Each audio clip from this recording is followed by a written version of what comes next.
warahmatullahi wabarakatuh. Waalaikumsalam. Niki kula jelasne satu asal muasale kasih, yang kedua asal muasale sayang, yang ketiga adalah asal muasale cinta. Niki mboten cinta teng manusa mboten, tapi cinta ning Gusti Allah, kasih ning Gusti Allah. Karena sifate Gusti Allah niku welas asih. Lah lek wis diarani cinta, berarti sifatnya kan kanggonan makhluk. Kayak contoh, kula niku seneng kalih tiyang setri. Pertama kula deketi tiyang setri. Sebelum aku dapatkan mesti piye ampre aku entuk mboten entuk senenge lah tiyang kula sing kula cedhek niku wau. Akhire ngerayu lah, terus njaluk apa dituruti, tapi wis kena kan lah. Dari situlah ketika waktu kita ingin mendapatkan ridhonya Allah, sama carane pengen untuk cintane Gusti Allah niku pripun? Apapun yang dilakukan Gusti Allah, sing diperintah Gusti Allah karo di nganu niki dilampahi. Niku lho. Makane napa to? Ketika waktu awake dhewe nglakoni ngamal kaya napa mawon, sakake ngamal awake dhewe ora entuk sambalan ning amal. Ngoten lho. Kaya sampeyan iki pendak dina nglakoni salat, pendak dina nglakoni zikir, pendak dina nglakoni nganu, niku aja sampai sampeyan iki sadar karo amale sampeyan. Aku rumangsa wis iso aku ibadah wis cukup. Jangan sampai sing iso ngekeki slamet ki mung gurmek Gusti Allah. Sing iso masukne wong ning neraka karo ning surga namung Gusti Allah. Makane napa to? Min alamatil iktimati alal amali nuqsanu rajai indal wujudil jalal. Dadine Gusti Allah iki mau awake dhewe iki mau termasuk awake dhewe ngendhaleni amal, nggih termasuk musyrik. Berharap ning amal. Aku pendak dina salat. Aku pendak dina zakat, aku pendak dina sedekah. Aku wis insyaallah aku pasti masuk surga. Wis musyrik. Sampai ngendeleni kutok wis musyrik. Niku. Lah, ketika waktu krono sampean wis gak enek harapan, ibarat sampean gak berharap ning Gusti Allah. Makanya Gusti Allah niku paling seneng napa to? Innallaha yuhibbut tawwabin wa yuhibbul mutatahhirin. Gusti Allah sesungguhnya Allah menyukai orang-orang yang bertobat dan Allah menyukai orang-orang yang selalu mensucikan diri. Dadi Gusti Allah ki paling seneng wong sing nyucekne atine dhewe niku lho. Lah, lek carane sampai nyucekne atine iki nang pripun, Bu? Setunggal. Lek sampean ki metu teko omah, kuwi anggepen wong sak eneke sak sing sampean lewati kuwi kabeh apik. Setiap sampean yang melihat sampean ketika waktu sampean keluar rumah, setiap yang kamu lihat orang itu di sekitar sampean itu kabeh apik. Sing paling elek sinten? Kula. Niku, sing paling hina sapa kula. Lah, lek sampean sampai ibarat saged nglampahi ngoten niku, insyaallah sampean lebih hati-hati terus ibarat ning wong iki khusudon terus. Ora enek sifate. Ngoten. Krono lek awake dhewe iki kok ibarat ning setiap wong ki mbok tuduh, berarti setiap kamu tuduh iki berarti cerminan yang ada di dalam dirimu sendiri. Kuwi sing sifate iblis teko kono. Secara halus. Sampeyan bejo, enek wong ning kono rasan-rasan sampe ngrasani. Akhirnya ketika waktu sampe jalan kalau anak ibu kayak kok yang ini. Itu sejatinya cerminan di dalam dirimu sendiri. Saya mau ucap nih gimana? Berarti hatimu sik busuk, hatimu sik elek. Lah, cara mensucikan semakin mau sibuk nih atine sampean iku karo bikine Gusti Allah. Dadi gak sih sampai sampean atimu mbok sibuk ning Gusti Allah, atine sampean sibuk ning eling ning Gusti Allah, dadi sampean gak sibuk ning jogone sampean, tapi sampean sibuk ning jerone atine sampean. Kamu sampean jenengan iku sibuk ning atine sampean. Ngoten lho. Dadi lek awake dhewe sibuk ning atine sampean, akhire gurme man as'adanas, man as'adunas.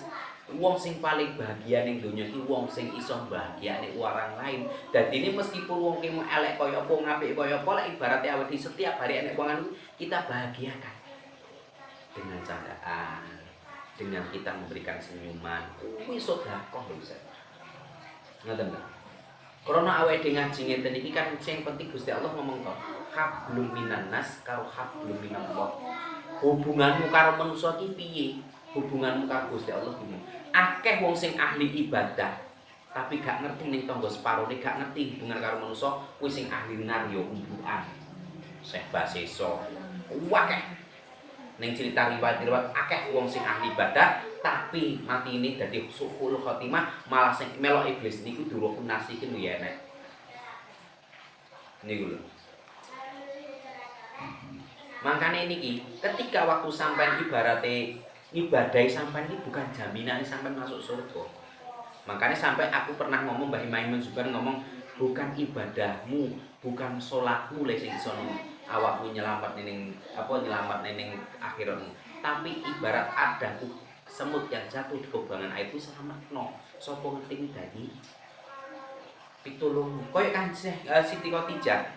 Dhek ada kucing sing ibarate mari kena kecerindil, mari kudanan. Akhirnya sakaro Siti Khadijah dilebokne terus wong muli. Lah, akhirnya teko kono kuwi iso dadi ahli surga. Imam Ghazali ketika waktu ngarang Ihya Ulumuddin. Lah, ketika waktu Ihya Ulumuddin terus dia lagi istirahat. Akhirnya mangsine di dekekne. Kalek kuwi masih tutul to mbiyen. Kan malek nulis kan mesti masih tutul to mbiyen. Lah niku enten laler. Laler ijo ki nyedot mangsine Imam Ghazali waktu nulis simu, akhir bicara ning ngene iki tok dijagak dengan akhir sampai mangsine entek disedot ini. Lah, krana kuwi malah akhir Imam Ghazali ngomong, "Duduk aku tukang ngarang kitab, duduk aku, tapi gara-gara aku enek mangsine laler nyedot mangsi tak jarni kuwi iso dadi ahli surga." Berarti di sini awake kudu iso bahagiane sesama makhluk. Mbok kuwi mau kucing, mbok kuwi mau pitik, mbok kuwi mau laler, apa ae sing ibarate ngono lek ibarat selagi ibarate gak ganggu ning awake dhewe, bahaya ning awake dhewe kuwi jane. Nek kucing lebih baik dikasih makan. Kirik ya kuwi ibarat makhluk Gusti Allah. Ngono lho. Tapi saiki kan akeh kasus kena rabies ya. Aku niki ning titik-titik akeh sing kena rabies terutama wong Bali. Wong lek kena rabies iki jan sampai ngombe banyu langsung kejet-kejet kaya wong ayan sampai mati. Akeh iki. Aku ning titik-titik iki. Lah teko kono kuwi malah akhire awake dhewe ngrasa kasih dan sayang. Gusti Allah lha ngekeki kasih. Saiki contoh jenengan nggih. Jenengan iki kula sukani Pak Jalal tahun ngulung aku sepisan. Keadaan aku kesusahan, sepisan iki terus Pak Jalal bantu aku. Akhire aku terima kasih sampai iling sampai pirang-pirangane tahun. Nggih mboten? Nggih to? Lek enek wong nulung awake dhewe iki awake dhewe lek eling kelingane pirang-pirangane tahun. Tapi sampean gak kelingan lek Gusti Allah tiap detik ngkei sampean nulungi sampean tiap hari kei Rahman Rahim sampean, tapi sampean kadang lali lho Gusti Allah. Oke. Makanya dibangun kasih sayang niku. Kasih niku ibaratnya sampean sama makhluk iki harus juga kasih. Sayang ibaratnya keluargane sampean. Sampean tiap hari berjuang ngkei anak bojo, merjuangnya anak bojo, megawe kuwi krana sayang bukan rasa kasih. Tapi lek kasih ki mau sampai ketika kena pinggir dalan keluwen akhir sampean punya inisiatif nukani panganan. Kuwi sifate kasih lek sayang mesti mbok go balik mbok peni. Ngene mboten? Wong gendeng ketika waktu sampean ngekeki panganan, kuwi sifate kasih. Duduk sayang loh, tapi kasih. Mesak nih. Niku lho. Makanya saiki coba digubah mindset ini. Ketika waktu gak penting untuk merasani wong, apalagi ngomong mitani elek wong, tali tak semene-mene cekak. Nganu kok mejane ceklek kok. Lah, ketika waktu ki mau usahakan coba jenengan belajar untuk membersihkan hati. Cara membersihkan hati ora usah ngomongin eleke wong.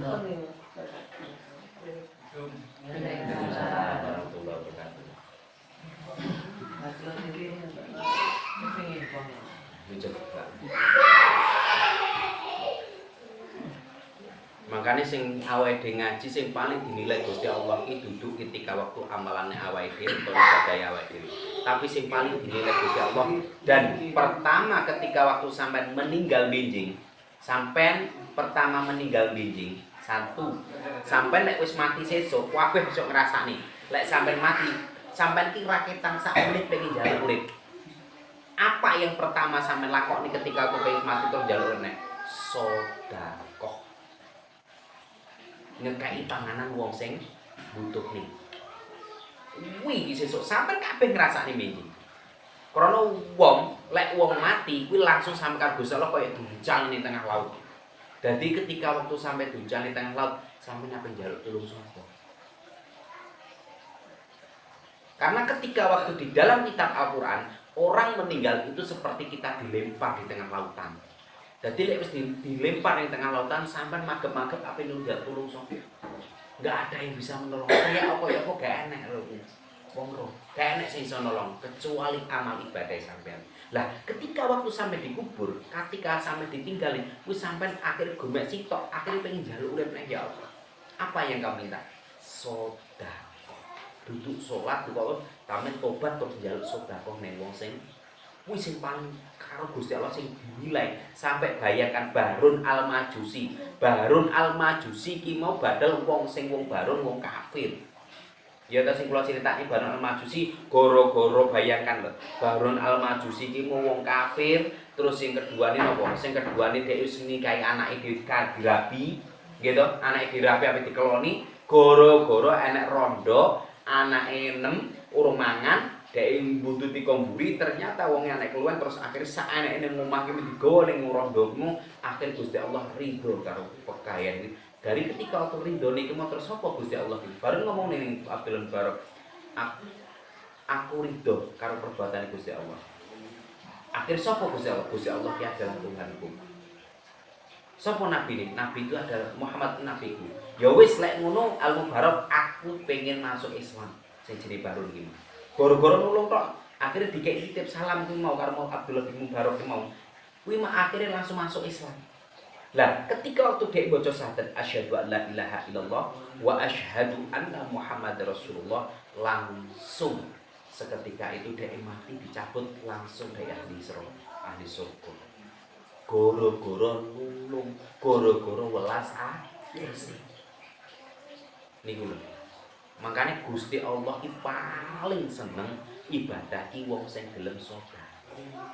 Sing gelem ngringani beban orang lain. Karena Gusti Allah ki ya sifate Rahman Rahim. Gusti Allah ki ora pandang bulu, mbah kuwi mau wong bejat, mbah kuwi mau wong kafir, mbah kuwi mau wong panggane musa. Karo Gusti Allah kuwabe sak alam donya iki dikeki rahmat. Dikeki pangan sampean. Dikeki pangan, dikeki nafas, dikeki urip. Lek ibarate Gusti Allah gelem alas sing ibarate sing wong amen sampean pateni kabeh. Ben sing gelem ibadah karo aku sing tak kan enggak to. Contoh wong Israel sing koyo ngono kae tiap hari ngebomi Palestina, ya tetep lah Gusti Allah dikei rahmat. Harusnya lah ibaratnya Gusti Allah duweni ibaratnya milih kabeh tak pateni. Niku lho. Makane sak niki sekarang kula tanglet nggih. Niki kula tanglet. Sak niki sing duweni agama Islam. Sing sampean semrep ya ning TV-TV wis ning Arab Saudi. Sing agama negara isone maju ki krana budaya apa krana agama? Ayo. Negara iki ibarate isone maju krana budaya apa krana agama? Budaya. Saiki lek ngomongne negara krana agama maju, Libya hancur. Yaman ket saiki lho, Roma ket saiki ket tahun biyak wau. Ket saiki urung tahu merdeka. Yaman lho mangke mangan kekurangan. Ning kono ki negara Arab ning kono ki murah banget nyawane manusa. Lek mateni penak banget. Ning kono ki mateni wong koyo mateni pitik. Niku lho, nggih mboten? Makane krana Indonesia iki isone maju kaya Cina, kaya Jepang. Bukan gak duweni agama, tapi duweni budaya. Budaya hormat ning wong, kebersihan dijaga. Lah akhirnya desa berkembang. Nah yang sekarang ini kita lihat negara yang tiap hari negara yang kita agamanya kita anut kayak Arab Saudi, kayak tapi negara ini gak sing maju. Gitu loh. Lek ibarat negara Arab ki murane Ka'bah ora maju. Niku loh. Karena budaya itulah yang bisa berkembang. Budaya itulah yang bisa maju. Maka disinilah apa namanya budaya? Makanya agama itulah adalah al-din uluhu lah. Gini mboten? Orang yang punya agama belum tentu dia duweni akhlak. Tapi lek wis wong duweni akhlak mesti duweni agama. Saiki akeh wong sing pinter agama tapi mujane kebencian akeh. Sampe delok ning TV-TV wis malah babi-babi kuwi. Ngene mboten? Sakniki malah nasab wis rame ngomongin nasapan iki. Goro-goro nasab akhirnya saiki sak donya sing disalahni pangkat tetep Presiden Jokowi. Niku lho. Karena ketika waktu dek iki krana bermodal agama, akhirnya gak duweni kan rumangsa wis paling apik rumangsa duweni nasab Kanjeng Nabi jarene. Ketika waktu diusut tenanan karo Kiai Imaduddin, akhirnya ternyata nasab itu terputus, tidak ada nasabnya. Yang nasabnya asli kemarin Mbah Yai Genggong Probolinggo, Mbah Yai Genggong itu langsung tes DNA, ternyata dia benar-benar cucu Rasulullah. Tes DNA langsung neng luar biasa, ternyata Mbah Yai Genggong itu masih cucunya Rasulullah dan dia adalah sayyid dari keturunan Sunan Gunung, Sunan Giri, Sunan Syarif Hidayatullah, kabeh wali songo iki mau keturunan Rasulullah kecuali Sunan Kalijogo. Makanya di dalam kitab apapun yang keturunan Rasulullah itu adalah sayyid karo syarif. Lek kaya kula niku keturunan teko ibu Mbah Wido. Ngoten lho. Dadi lek keturunan teko Mbah Wido, maka di situ sayyidnya ya tetep enek darah tapi wis putus sing dijimuk kan bini. Gitu lho. Lek ibarate biyen mbokku mau dirabi karo Hajah Fatimah Zahra, namanya mbokku kan Hajah Fatimah Zahra, masih orang Arab asli mbokku. Tapi ketika waktu dinikahi sama orang kiai dari apa namanya Ringin Pitu, akhirnya mondok ning kene kesangkek pintere karo mbu. Pak we apa mbahku ya dipek mantu, mbasan wis dipek mantu, akhirnya jadi orang biasa. Makanya dari sarif-sarif itulah melebur jadi masyarakat. Orang gelem ngendel-ngendelne nasab. Orang ngengkres nih nasab. Aku pernah ada cerita loh, pulau gak ada temen. Dia itu pengen menikahi Syarifah yang dari katanya Habib itu tadi. Ada teman saya namanya Habib Jaya. Ketika waktu dia mendekati, akhirnya dia ngomong, "Oh ini sapa le? Kowe gak diadab kok pengen rabi Syarifah." Keturunan merasa keturunane Nabi. Ternyata orang itu katanya mengamankan nasabnya, ternyata semua itu nol. Ketika waktu disuruh tes DNA nggak berani, dijak adu ilmiah tidak berani.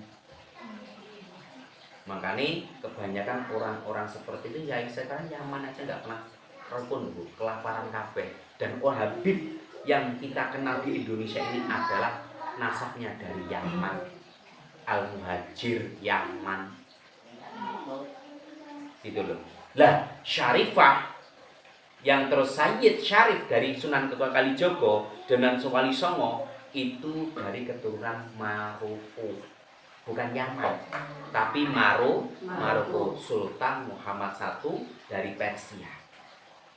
Kuwi dikirim ning tanah Jawa kok nyebane agama Islam kudu wali, kudu kiai Lah dari situlah keturunan dari situ Syarif dan Syahid. Itu yang murni keturunan dari Rasulullah. Karena saya Mbah Yai Genggong kemarin tes DNA ternyata masih nasabnya dari Rasulullah, gennya sama. Gitu loh. Lah yang kita jira-jaroi di Habib Tanggul itu masih dari Yaman. Nasabnya masih dipertanyakan. Cuman kita enggak ziarah nasabnya, tapi ziarah ilmunya. Karena Mbah Yai Tanggul termasuk Yai Tasyawuf, Yai Ma'rifatullah. Ngoten. Tapi kalau ketika waktu seorang Habib yang sekarang ini, ketika waktu kita itu jangan ikuti kalau ketika waktu mereka itu mengajarkan kebencian enggak usah diikuti. Tapi kalau mengajarkan kebaikan kita ikuti. Karena sekarang ini kiai-kiai kampung banyak Yang penting al-din kulluhu akhlak. Agama itu adalah akhlak. Maka ketika untuk agama ada akhlak, kiai harus duweni akhlak. Ulama kudu duweni akhlak. Lek ulama ki musik gampang rendahne wong, ulama ki musik gampang ngapir-ngapir kon malah nganjing-nganjingne wong. Niku enten ceritane sampai nganjing-nganjingne pemerintah, sampai Kiai Ma'ruf Amin di anjing-anjingne. Ndekane enten niku. Goro-goro niku to saiki Imaduddin Marah ini. Goro-goro Kiai Ma'ruf Amin di anjing-anjingkan. Dianjing-anjingkan karo seorang Habib. Akhirnya Kiai Pribumi ngamuk. Akhirnya digoleki lah nasabe. Mosok keturunan Kanjeng Nabi kelakuannya kaya ngono. Akhirnya digoleki. Ternyata tidak ada sambungnya dari Rasulullah karena ditantang seorang Habib tadi ditantang, lek terima mangko bener keturunannya Rasulullah, ayo saiki tes DNA. Tidak ada yang berani. Gomek malah akeh alasane. Berarti di situ sudah menunjukkan kalau memang dia berani tes DNA seperti Kiai Genggong, dia langsung tes DNA langsung nasabnya dari Rasulullah, maka seorang Habib kalau berani tes DNA berarti di situ dia jujur kalau dia masih nasabnya Rasulullah. Karena Kanjeng Nabi menyuruh nasab itu penting. Keturunan dari siapa penting? Karena nasab itulah bisa menjalin silaturahmi. Kayak aku teko bani, lah kayak sama kan mesti lek anggere mesti nek banine to. Bani sapa? Kaya kula jenenge bani. Kaya ngene kula ni bani Kanipan. Bani Tawiyah. Kula bon akhirnya niku memang diwajibne, diharusne. Niku hukum fikih itu enten. Nasab itu penting, karena pentingnya itu apa? Karena kita melihat leluhur kita, oh ternyata leluhur kita, tapi kita harus jangan memalukan leluhur kita orang terpandang, mosok awake kelakuannya malah niku lho. Tapi ketika waktu dia kok kelakuan, karena apa? Buah jatuh nggak jauh dari pohonnya. Maka ketika waktu dia lihat kok kelakuannya gak kayak ngono, apalagi dia seorang Habib, lah disitulah berarti tidak Habibnya dipertanyakan bener apa enggak kehabibannya itu tadi. Itu saja. Yang penting pilih kiai sing bener-bener sing iso ngerteni ning jamaahe, sing iso ngerteni ning kaume, sing iso ngerteni ning sesama manusiane. Manusiakan manusia. Pun dikemauan bahkan kayak utuh kayak ngaji.